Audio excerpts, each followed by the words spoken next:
Jóhann Pálmason, fæddur Eyjamaður, eða ekki? Já, til þess að gera, fæddist í gosinu, þannig að... Já, og flyttur síðan upp á land.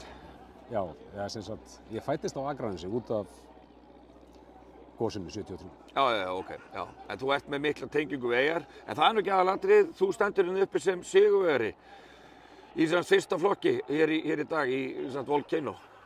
Já. Og hvernig er tilfinningin? Hún er bara góð. Þetta er náttúrulega búið að vera alveg geggjamót. Já. Veðrið búið að vera alveg... Það er eiginlega hægt að sjá andlituna, þú ert vel sólbrúnn. Já. Það er allir útiteknir. Það er búið að vera spánaveður hérna bara í 2-3 daga og aðstæðurnar alveg eins og það gerast bestar á Íslandi. Þannig að þetta er, og þó víða verið leita. Já, þótt víða verið leita. Og það var dálítið gaman að heyra Boga tala einhvern kanan eða einhvern útlendingin sem hefur spilað mjög marga velli út allan heim og það jafnast ekkert á við þetta segir hann. Þetta er bara svona, þetta er algjörlega einstakt og í þessu veðri að það er ekkert sem að toppar þetta. Nei. En hvenær byrjar þitt golf? Hvar tekur þið fyrstu? Ég bjó hérna bara hinum með við göttuna. Já.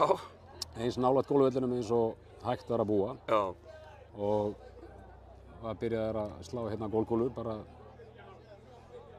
77, 78 eitthvað svoleiðis, bara 5-6 ára gutt pegi sko. Já. Og svo fór bara æskan í þetta öll unglingsárin og framöndi tvítugt. Já. Og þá var tekin góð pása í svona, fyrir utan smá tímabil í kringum aldamótin í 1-2 sumur og það var tekin 30 ára pása. Já, ok. Og svo er áhuginn kominn aftur og þannig að grunnurinn hefur greinilega verið byggður rétt að þú ert ansið góður í golfi. Hvað ertu með í forgjöf í dag? Ég er með 5 í forgjöf í dag. 5 í forgjöf í dag, já. En það er nú helviti magnað, tekur pásu í einhver 30 ára og svo bara byrjar aftur.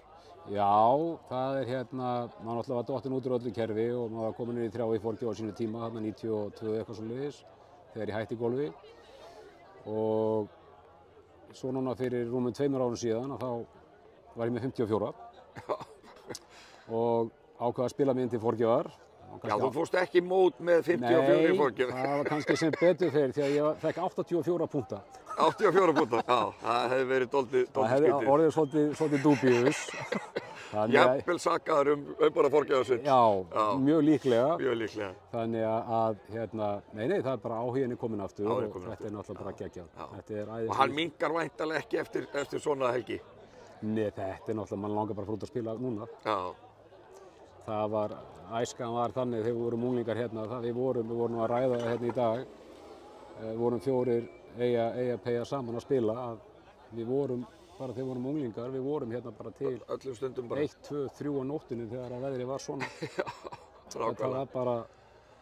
Þetta var bara trufla. Já, en að mæta í svona mót og bara vinna það og það er dálítið gaman með þetta mót að það er allir að keppa valla. Það er bara forgjöfin sem einfaldlega býr til leik á milli allra. Þetta er bara punktaleikur. Þetta er punktaleikur, já. Punktaleikur og oft á tíðum er erfiðara fyrir ykkur sem eru með bara þessa lágu forgjöf að skila punktum. Það er ofta auðveldara þegar menn eru með háa forgjöf þá einhvern veginn detta er í gang.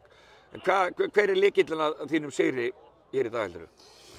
Það spilaði mjög vel í dag, spilaði á 68 höggum og er allt að ganga upp í dag, þannig séð?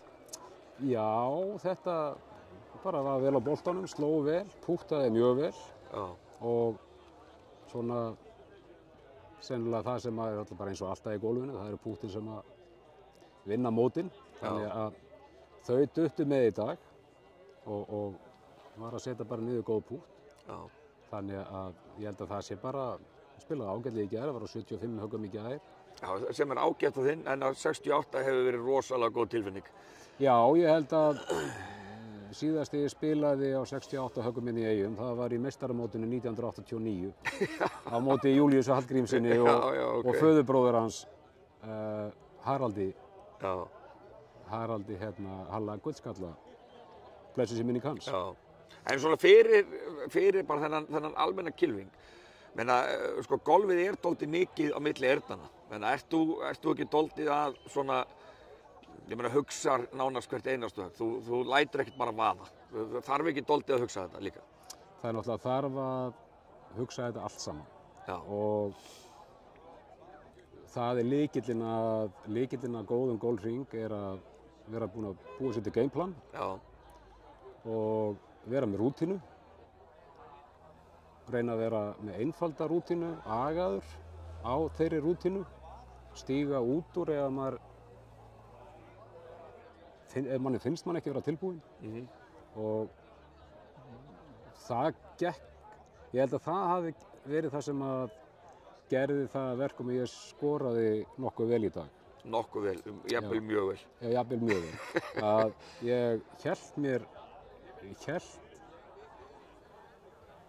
bara algjörlega við rútínuna, steig út úr ef að ég var ekki tilbúinn við boltanum, byrjaði upp á nýtt og já. En þú ert alltaf í huganum einhvern veginn við þetta. Þegar sumir reyna einhverjar djöfulsins glóríur og lenda í bunker og eru í tómu tjóni einhvern veginn. Já, og líka slá, sko, passaði mig á því í dag að slá höggin sem ég get slegið, ekki að slá höggin sem ég langaði til að slá. Einmitt, akkurat. Það er kannski málið. Slá höggin sem maður getur slegið en ekki höggin sem maður langar. Það sker á milli, gæti ég trúað. Það halda sér svona að vera ekki að hélt mér bara við gameplanum, alltaf þekki völlin ofsalega vel og maður býr vel að því. Já. En hélt mér bara við gameplanið og rútínuna og ég held að það sé sama hvort að maður er með +3 í forgjöf eða 36 í forgjöf, að þá geta allir skorað samkvæmt sinni forgjöf ef þeir fylgja þessu. Eins og þú sagðir áðan, golf er spilað í hausnum. Ekki 98%, það er spilað 100% í hausnum. Hörðu, frábær lokaorð, til hamingju með þetta. Kærar þakkir.